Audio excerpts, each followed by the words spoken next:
Today, we are looking at one of my favorite financial principles, which is cost per use, why you should cut off bad and unhealthy relationships from a biblical perspective, the reflections of someone who visited their deceased father's brains. We talk about an article that I read and what they experienced when doing so. And then we'll end with my book review. For today's episode is the insights that I gathered from the book Tim Keller and the Christian Life. So let's jump into today's episode. All right, we'll begin with the intentionality corner. Now, I want to share with you one of my favorite financial principles.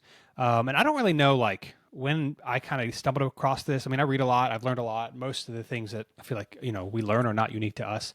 I don't know when this kind of clicked for me. It was a few years ago. And this was, I'm going to read for you what I wrote in my Best Minute newsletter. This is a couple years ago, and then share some updated insights. And so here's what I talk about when I mean cost per use. I would submit to you that cost per use for anything that you might use or buy is more important than overall cost. So cost per use is more important than overall cost. Here's what I mean. The overall cost of something should not be the only, or I would even submit to you, the biggest factor in what you purchase. What matters most is cost per use. For example, what would be considered expensive to person A isn't so for person B if person B is going to use that item a lot more than person A would. So for example, buying a really nice fishing rod would be expensive and unnecessary to me because I literally never fish. However, buying a nice outdoor grill cart or prep station, because I grill a lot with my Blackstone, my flat top outside a lot, so buying a really nice grill cart or prep station would not be wasteful to me since, again, I use my Blackstone about 4-ish times a week on average. And so a couple years ago, after I bought a Blackstone, I bought a multiple $100 grill cart. I also, personally for me, buy a nice pair of sunglasses maybe about once every 5 years. This is probably $200, maybe with inflation now, probably about $250 in value to buy a nice pair of sunglasses. But for me, I like high quality lenses, and I wear my sunglasses almost every day while I'm driving. So it's literally almost an everyday use. And so you could say, well, $250, man, that's really expensive to spend on a pair of sunglasses. But here's some math, right? If there's 52 weeks out of the year, and there's 6 days a week, so let's say I wear them at least on average 6 days a week, that's 312 days of use per year. 312 days times 5 years, which is how long I typically have a nice pair of sunglasses. That is 1,560 days of overall use. And so if you divide $250 by 1,560 days of use, you get 16 cents per day. 16 cents per day. Let me ask you, is that worth it? And here's the thing, whether I wear my sunglasses 100 times or 1,560 times, I still have spent $250 of real money. However, the cost per use of the sunglasses makes a bigger investment worth it to me to have a high quality pair of sunglasses because I use them all the time. And I don't lose them. As a side note, some people are like, I could never do that. I lose my sunglasses all the time. I bet if you spent more money on something, you'd probably be less likely to lose it. So I would just say, hey, it could be because you buy cheap lenses. There's no reason to, psychologically keep up with them. And so again, if I have a new purchase coming up, here's kind of the analysis that I run. What is the cost per use? Because cost per use to me is an extremely valuable metric to consider. What might be a high cost per use for someone else may be a low cost per use for you for something that you might be thinking of buying. If you're going to use something a lot over a long period of time, you'll almost never regret going the cheap. You'll almost always regret going the cheaper route. Remember, cost per use is greater than overall cost. I think I've heard it said this way. See if I can remember it. If you buy something expensive, the worst you'll ever feel is the day that you buy it. And if you buy something cheap, the best you'll ever feel about that thing is the day that you buy it. Now, let me give you some caveats, some things to think through. I'll give you maybe a recent example. So my wife buys these charcoal-based deodorants with all real ingredients. And there's no fake, harmful, chemical, plasticky, poisony things, whatever, in it, but it's more expensive. It's about $22 for a stick of it. However, it'll last me when she buys it from me let's say about 3 months, 2 to 3 months. Let's just say, 2-3 months. A regular deodorant, let's say Old Spice, for example, is about $6, at least where I live. So, and so recently we were having this conversation with somebody, and somebody was like, when they heard that Christina spends $20 on a stick of deodorant, they're like, "That's so expensive, man. I can get the regular stuff for $6." And I'd say, well, yes, but let's just break down again cost per use. Cost per use. If I buy a stick of deodorant and it takes me 3 months, then I'm spending, let's say, $7 a month. $7 a month. Now, is it worth $7 a month for something that you put on your body every single day? For some people, they don't care about it. They don't think, it does not matter to them. Other people, if they're, maybe more conscious, trying to be more conscious of the things that they eat or consume or put on themselves, $7 a month, like, isn't that expensive?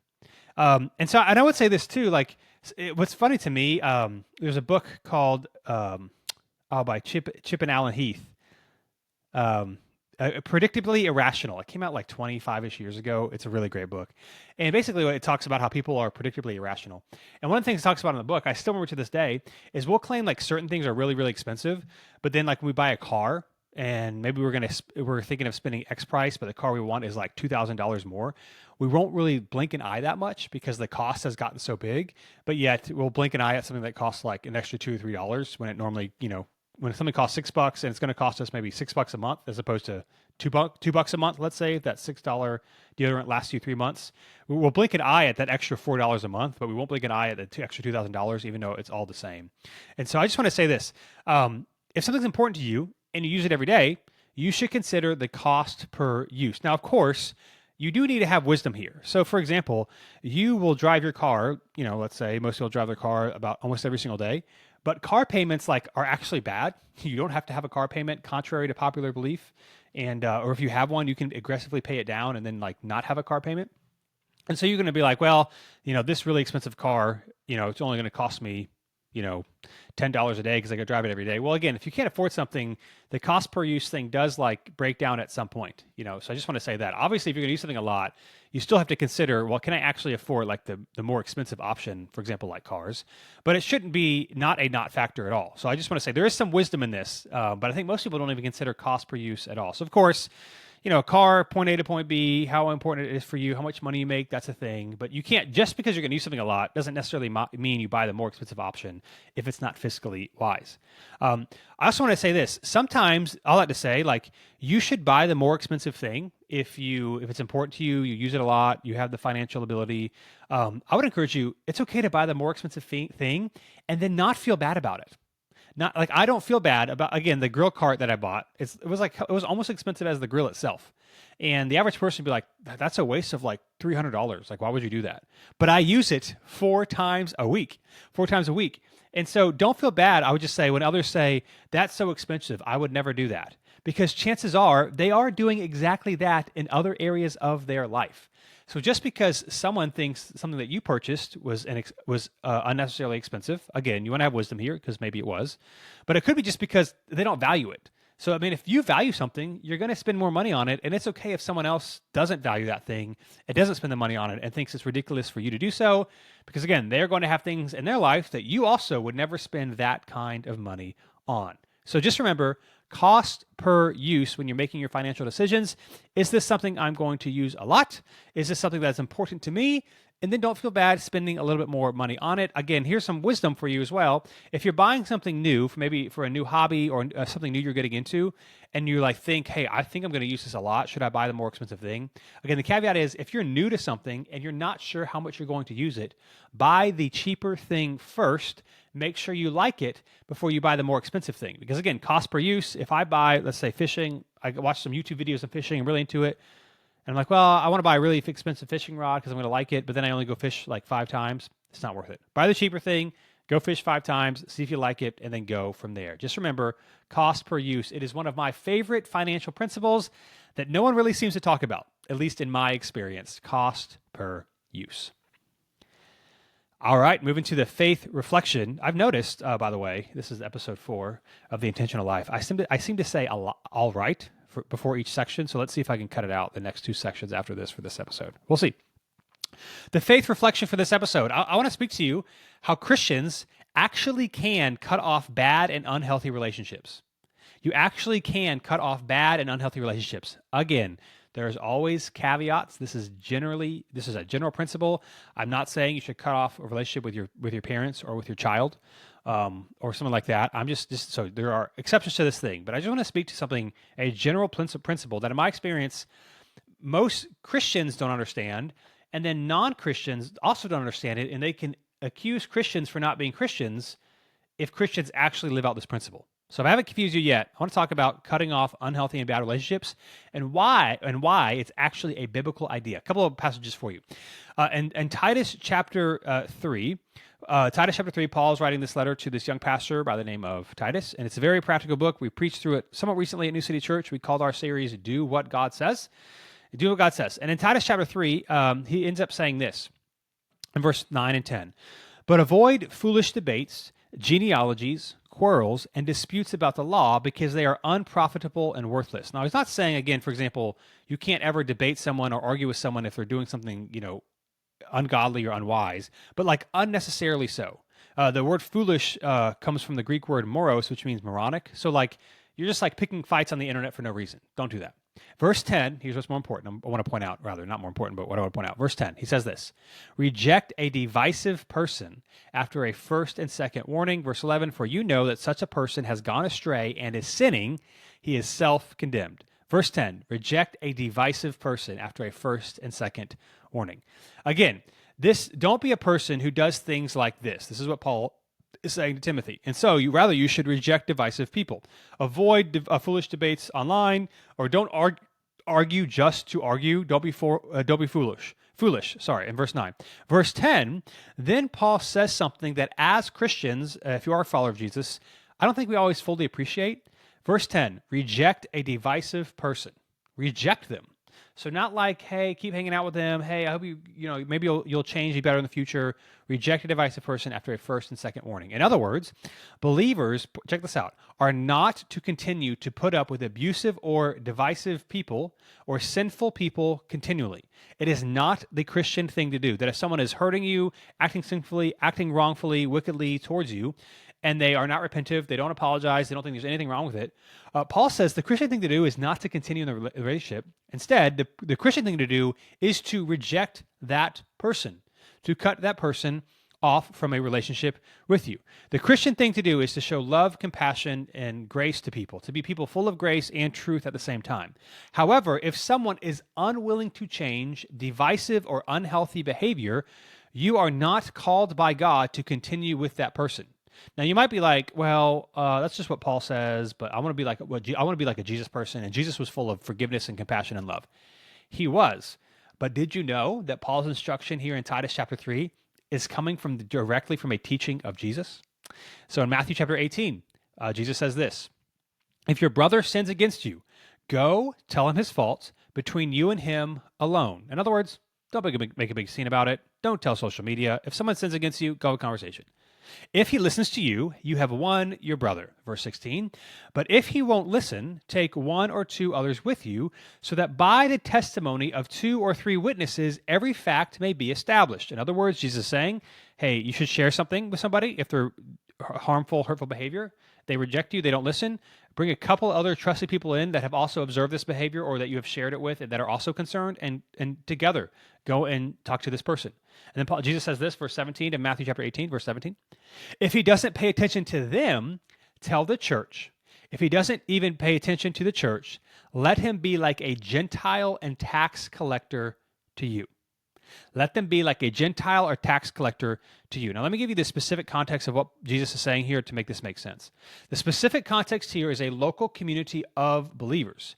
And Jesus is saying, if you have someone who is sinning against you or sinning against multiple people in the church and is unrepentant about it. So this is not, hey, we're going to cancel people no matter what they do. If they're repentant, if they ask forgiveness, then there should be forgiveness extended. We should talk about that. It doesn't mean the relationship doesn't change, but you don't cast them out. But if they are unrepentant about it, what Jesus says is they don't get to stay a part of the community. They don't get to stay a part of the community until they change their behavior. In fact, there have been times in my life where, as a pastor, pastor wife, that I've actually been told essentially that you are not a Christian, you are a Christian, so you have to forgive. Or you are, because you're a Christian, and specifically this has been by non-Christians, they're telling me, well, here's the Christian response you're supposed to do to a certain situation. And if because you're not doing it this way, you're actually not following Jesus. And I always want to be like, well, have you read the Bible?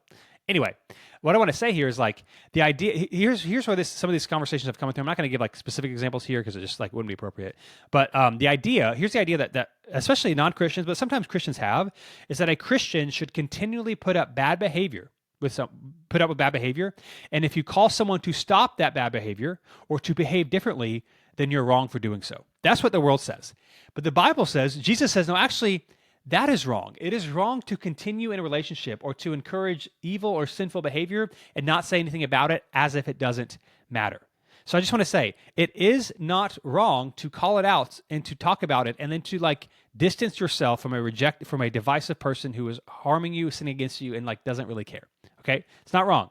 If someone continues to hurt you or to be harmful and they will not repent, especially, at least in the context of Matthew and probably Titus as well, especially someone who claims to be a believer, claims to love Jesus, trust Jesus, and obey Jesus. That's what a Christian is. So if they claim to be a Christian, that means that they're saying, at least maybe not in action, but at least in words, they trust Jesus, love Jesus, and obey Jesus. If they actually do these things, then they should care what you have to say. But if they don't, if they continue to do that, then Jesus says, don't treat them as a believer any longer. Excuse me. So when Jesus says it's a Gentile and a tax collector, if you're a Jewish person in the first century, a tax collector was the worst of the worst. It's like a fellow Jew who really turned their back on you and now exploits your money to fuel the Roman Empire that is oppressing you and is living in your land and telling you how to live your life. A Gentile is a non-Jewish person that would be ritually ceremonially impure, ritually unclean, do a lot of things that were offensive to the Jews. And Jesus is like, hey, if they act like that, then you should treat them as a non-believer. You should cut them off. Now, again, the hope is that maybe they would repent and come back, but if not, you don't have to keep putting up with that behavior. You can go your way until they repent and change the behavior, and hear me, if they don't, it is not on you. It is not on you. Can I be honest? As a pastor, I've seen this. I've seen this personally, and just talking to other people. We'll talk about marriage for a second and divorce. I've seen many situations where the husband's being a deadbeat dad, not a great husband, do all these things. And eventually, maybe he might also be abusive in some cases, in some ways, with words, physically, sexually, or otherwise. And then eventually the wife says, hey, I'm out. I'm not going to do this anymore. And then the husband will then kind of say, well, you're a Christian, and they do all these bad things. And then the wife will say, hey, I'm out. And then they'll blame the wife for getting divorced. God says God hates divorce. God doesn't do these things. And maybe in my next episode, I'll hit on divorce as well. I'll do that soon. Talk about what does Jesus actually say about divorce. As a side note, I would just say, if you are married, God is not waiting for you to, hey, when you die and you meet him face to face, hey, did you ever get divorced? If you didn't, gold star. Now, God's going to be like, hey, if were you married? Okay. Well, he wouldn't ask if you're married. He would know. He's going to ask, how did you love your spouse? It's not about staying married. It's about actually loving your spouse. And so what can happen, I've seen this multiple times, if you have a deadbeat husband, wife, understandably, is not going to do it anymore because the husband is not living up to their vows, decides to leave, and then the husband blames the wife.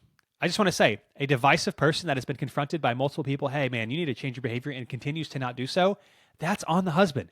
It is not on the wife. Jesus says to reject a divisive person and to cast them out if they continue not listen. I'll give you one last example. Romans 16, Paul says this. Now I urge you, this is Romans 16, 17, and 18. He says, now I urge you, brothers and sisters, to watch out for those who create divisions and obstacles contrary to the teaching that you learned. Avoid them. Verse 18, because such people do not serve our Lord Christ, but their own appetites. They deceive the hearts of the unsuspecting with smooth talk and flattering words. Again, the scripture says to avoid these people. When I preached about this about a month or two ago, kind of the point after this section of the sermon was a Christian pursues healthy relationships, or be a Christian by pursuing healthy relationships. Christians, again, are not to be punching bags. It is not ungodly to have healthy boundaries. Healthy Christians and healthy churches reject unnecessary division. We unite around Jesus. We do disagree, and of course, we have personal preferences, but we are not unnecessarily argumentative or divisive about them. Again, there are caveats to this. I'm not saying if you have a relationship with a spouse or a kid or a grandparent or a really long-term friend, and then there's a little bit of friction, and so you're out. But if there is repeated, divisive, unhelpful, sinful, evil behavior towards one person, and this person is not repentant as a Christian, you do not have to continue in that relationship. In fact, it is actually more Christian to not do so, if I could say that. So just want to point that out. As you're a follower of Jesus, again, we want to give grace, we want to give compassion, we want to love, we want to forgive, but it does not mean that the relationship stays the same if someone is sinning against you. Next section here is the cultural observation. Notice I didn't say all right, I almost did, so here we go.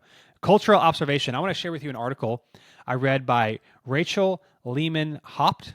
I think that's how you pronounce it, Rachel Lehman Haupt.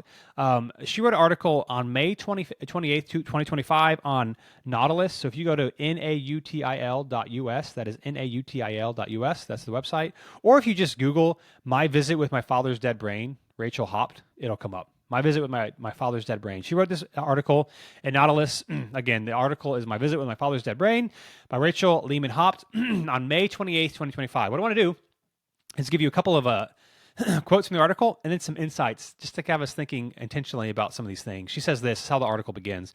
On a brisk January evening this year, I was speeding down I-295 in Northeast Florida under a full moon to visit my dad's brain. As I drove past shadowy cypress swamps, sinewy river estuaries, and gaudy-hued billboards, what a writer, of condominiums with water slides and red umbrellas boasting, best place to live in Florida, I was aware of the strangeness of my visit. Yeah, she's quite the writer, you can tell. That's how she starts it. Now, what's the article about? Is she was visiting the Mayo Clinic's Jacksonville, Florida campus, which is kind of like a type of warehouse that they call the bunker, at least those who work there. And there's about 8,000 brains that are stored there. And the author of the article was coming to see her dad's brain. Coming to see her dad's brain. Coming to see their dad's brain. When they first saw it, the author said they felt dizzy. The room felt too cold and sterile and bright. Then the author shared how memory came to their mind about being with their dad on the beach when they were 7 years old. So they see the brain as they kind of get there, and they kind of have this memory when they were 7. And also, interestingly, stuff like this is interesting to me when I read some of these stories because it's kind of like emotional. You know, obviously, I lost my dad when I was 19, so when I read stories of people who lost their dad or interacting with a dad, there's always it's like a weirdness to it. And so obviously I've never, I didn't do something like this, but having visited my dad and maybe losing my dad, knowing some of their kind of their emotions, I've kind of maybe experienced this article, maybe in a somewhat unique way. It says this, the article goes on to say this, beginning when he was in his 70s, so the father, my dad loyally volunteered for a longitudinal study on the aging brain run by the Albert Einstein College of Medicine. He would drive from home in Riversdale, he would drive from home in the Riverdale neighborhood of the Bronx to a nearby lab and hospital every few months to take written tests and participate in interviews to evaluate his memory and mental agility. The purpose was to contribute to the body of scientific data on neurodegenerative diseases, as dementia and Alzheimer's diseases and various things like that. So they tracked these people over a long time just to see how their brains worked. Author continued, when he turned 80, he would occasionally give me updates on his brain study, I think mainly to assure me that he didn't have dementia. He was the kind of parent who never wanted to become a burden to his children. I mostly listened because I hoped hearing about the study would help me get to know him better. We were close, again, this is the author writing, yet he was emotionally distant like many men of his generation. Getting his attention always felt like a struggle. So I guess there was some distance between the author and their dad. The article goes on to say that this dad died at the age of 84 from a stroke. And so here at this bunker, they dissect brains and they study them and they kind of see, I don't know how this works, but they see how different things work. And then, of course, the article talks about more about his life and the ways that his brain is used for research. The author also talked about how their dad worked long hours when they were a kid. And no doubt this is partially why they didn't feel as close. Yet they clearly desired closeness, but their father was like distant. He worked a long time. Now, I just want to share some thoughts. I don't think the article is written by a Christian, and I can't judge someone's heart. And of course, it's a professional publication, but I just feel like sometimes you could tell. Well, I think one of the giveaways was they quoted Rene Descartes and what Rene Descartes thought about the soul. You know, what happens when you die, and so it's like, well, a philosopher a couple hundred years ago. If that's who you're quoting, obviously you're probably not at least a Christian, because I don't think I wouldn't put my stock in what a philosopher a couple hundred years ago says about what they think, what happens to the soul. They mentioned what appears to be a ceremony they were supposed to have for spreading the ashes of the father in a river that he fished at when he was younger, which still hadn't happened. So I guess the family still needs to do some ceremony with his ashes that hasn't happened yet. And so I think there's maybe some familial restriction. And so a couple of thoughts.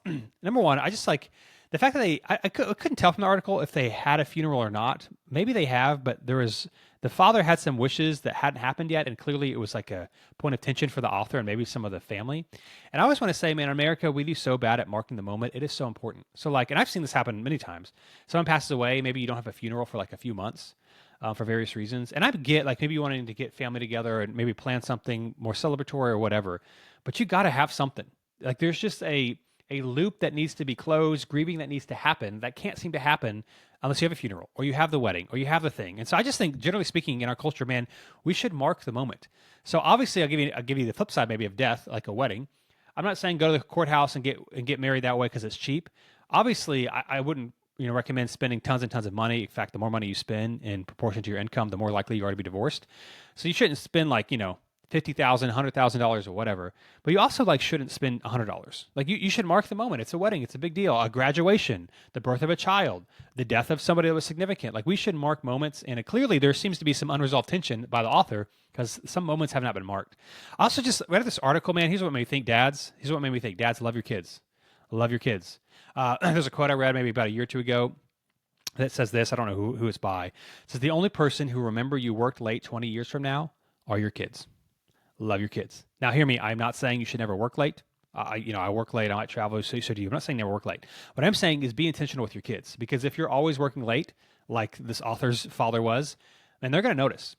And the author, his father is now passed away, not here. And the only one that remembers that he worked late were the author's kids, were his father's kids and the father's wife, probably. The only people that remembered. So, like, man, be intentional, go on dates, play with your kids, wrestle with your kids. There's tons of studies, too, that the more you wrestle with sons and daughters, they both need this. The more physical contact you have with your kids, the more healthy they're going to be. So, like, when they're a teenager, hug your kids, man. Hug your kids. No matter what they say, you should do it. So just be like good dads. And I also want to say this, too. This wasn't really one of the point of the article. I was just reading about brains. But it just had me give me so many thoughts about dads. Because this article was about this father's brain. But man, you could tell the author like missed their dad, and there was some misses there. And so I just want to say, dads matter. Dads are replaceable, and dads do things that moms do not do. So you need moms and you need dads, but dads are a little bit rough and tumble, a little bit more take risks, a little bit more, hey, let's go do this thing, and we're not going to sure how it's going to turn out. A little more physical with their kids, and so like you need to be a good dad. We need good dads. And so love your kids. Again, I just think it's funny. Article was about brain science. That was interesting, whatever, but it really struck me. It was like this article was about this guy's brain being studied. And what really stuck out to me was the relationship between the father and his kids. And there was a miss there because the father worked so much. And even doing this brain study, the kids are like wanting to learn about their dad that they didn't really get to know or they weren't really close with in their life. So, hey, if you're a dad, love your kid. Brings us to the last section. This is our book review. I want to share, Tim Keller on the Christian Life. This was written by Matt Smether. This came out, I think, earlier in 2025, maybe fall 2024. Now, Tim Keller was a pastor, theologian, passed away a couple years ago. A huge influence on my life. If he's not an influence on your life, or you don't know who it is, I still want to share some insights. I think this will be interesting. The book highlights some of Tim Keller's most impactful teachings. Wrote a bunch of books, lived in New York City, pastored in Virginia, then moved to New York City, was a seminary professor for a time, all these sort of things. Now, admittedly, Tim Keller on the Christian Life, this book is very niche. It focuses on Keller's more helpful and profound insights. It reads almost like a devotional, however, so even if you don't even know who Tim Keller is or just have a vague familiarity, it's just about the things that he taught. So it's kind of like a devotional. It's very encouraging in that way. So I would say even if you never heard a sermon from Keller or read any of his books, it feels like a curated summary of some of his best material, which is what the book was about. Personally, because Keller has been so influential in my life, I enjoy the book. At times, I will say it was a little bit unclear whether the author was sharing some of their own insights or whether it was reiterating Keller's insights, because sometimes I was a little bit confused, but still good overall. It's a hard book to rate because, again, I do my 1 through 10 numbering system. 8 through 10 means I recommend it. 6 through 7 means I enjoyed it, but maybe not, everyone's going to like it or there might be some drawbacks to it. 1 through 5 means it was a bad book. I don't really read hardly any 1 through 5 books because I kind of read a little bit, kind of curate lists. So typically I know I'm going to enjoy it in some cases. So it's a little bit hard to rate because it's a unique type of book. I overall enjoyed it, though it wasn't particularly exceptional, though to be fair, I don't know that it was the author's intent. So I would give it a 7.5 out of 10. I liked it. It wasn't necessarily life-changing to me. I was glad to read it. And so 7.5 out of 10. If you are familiar with Tim Keller or you just looking to be encouraged, I think you would like the book. Now, here's what the thing had me do. It had me subscribe to the Gospel and Life podcast, which are just, they release about once or maybe twice a week. They release old Tim Keller sermons. So I've been, I listen to a couple of different pastors. I try to listen to at least one, if not two sermons a week from different guys. And so I kind of go through different seasons, listening to different guys. And so now Tim Keller is back in my rotation for a bit. What's interesting about Keller is he wasn't like a 3 points and a main idea type of a preacher, yet he was so good. Like you would listen to his sermons, and it's not like you would know, like, okay, fill in the blank. Okay, here are the main points. Here's necessarily the main idea, but you still like listen to his sermon, and you're like, you love Jesus more after that. And so, man, he loved what he was doing, and you could tell he believed it. And so they're really good there. This is maybe a little bit inside baseball, but I just want to point it out. Keller has taken some hits online in the last couple of years. Again, if you're not in the ministry sphere, you might not necessarily see these for his like third wayism, which is like, hey, don't go this way or this way. That culture's saying, let's like go down the middle. And so like, for example, this has changed in the last couple of years, but there's been maybe the last 15-ish years, there was, at least in preaching circles, this idea of people would coddle left and punch right.